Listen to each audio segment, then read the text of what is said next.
Good afternoon, everybody, and welcome to another episode of Find Your Model Health, the official podcast for those looking to learn about their body and understand how to achieve long-term health and fat loss.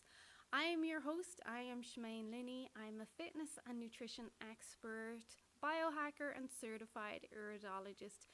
And I'm very happy to have you back with me here for another episode. I hope your November is going really well so far. So this week's topic came up on a client call where she mentioned that she regularly gets cold on a Sunday when she fasts.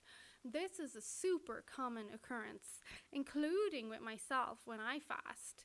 I regularly get super cold when doing those longer fasts.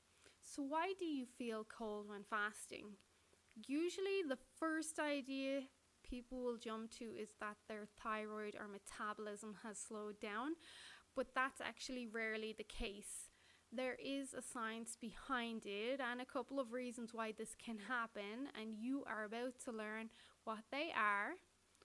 But first, as always, I must remind you that the information in these podcasts is for informational purposes only and should not be taken as medical advice.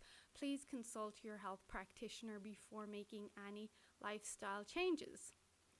So we're going to go through this episode in points just to understand a bit clearer what happens to your body temperature on those longer fasting days. So those generally would be your fasts that are doing 17, 20, 24, 36 hours or more. So, point one, your body creates heat when it's digesting food. So on a day when you are not consuming food, you are not getting that heat or energy production from the digestive process. And you can test this for yourself. Just watch how your body heats up when it's digesting something tough like a steak. So again, your body is not creating heat because you are not consuming food. Point two, when fasting, if your body is not getting this warmth from that internal digestive furnace, then it will shuttle heat away from your extremities to your heart and your internal organs to protect them. So you'll get a warm torso but cold hands and feet. And then point three, there is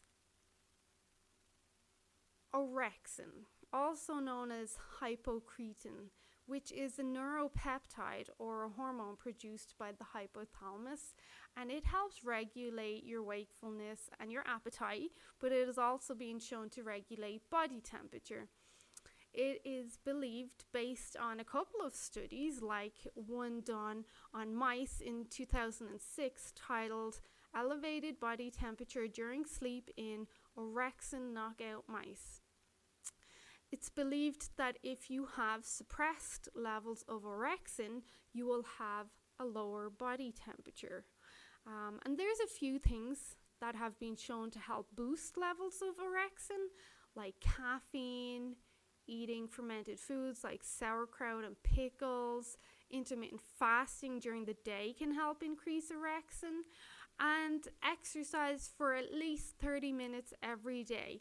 The increased acidification of your blood can increase orexin levels. A lot of people don't realize that when you exercise, you cause your blood to become more acidic, and this then can increase the orexin levels. Now, everyone also has different levels of orexin, which could explain why one person gets cold during a fast and another doesn't. And there are days where I won't get cold on a fast. I'll get super warm, which then shows me that my metabolism has upregulated in itself as well. Now, just before I go on, in regards to orexin, there's a few telltale signs to know if your orexin may be low. So, if you experience narcolepsy, so where you're falling asleep suddenly during the day, you might want to see your doctor about that, and they can look at your orexin levels. If your libido or your sexual arousal is pretty much non-existent, your orexin levels may have dropped there. And if you fidget a lot, so you could ask someone to watch you and let you know if you're fidgeting a lot. So your orexin levels might be low if you fidget a lot. It's a strange one, but it may be an indicator that's something going on. Now, being cold or experiencing cold temperatures or feeling cold, it's not all bad. There's lots of research to support that when we are cold, we burn more calories and we tap into white fat stores with the help of brown fat. So when we're fasting or we're cold, or fasting and cold, which is even better, our brown fat stores get activated, and these brown fat cells are very metabolically active because they are packed with our energy burning powerhouses, so your mitochondria. So those brown fat cells that get activated, they also have the ability to convert our stubborn white fat cells into brown, helping you burn more calories. Now, before we wrap up, back to that whole low thyroid and slowed down metabolism. If you experience cold or you're cold on a fasting day and you're not cold on other days while you're eating, then you don't really have anything to be concerned about.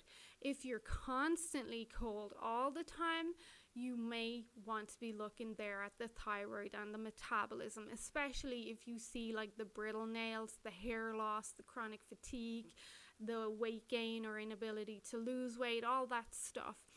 If you're only cold, like extremely cold on fasting days, and obviously if it's like minus 20 or 30 outside, if you're cold on those days, but you're not normally cold, then you have nothing to be concerned about at all. So this episode was short and sweet, straight to the point. I hope you enjoyed it. Please share with anyone you feel may benefit. I know there's lots of people that are wondering this question, so please do share.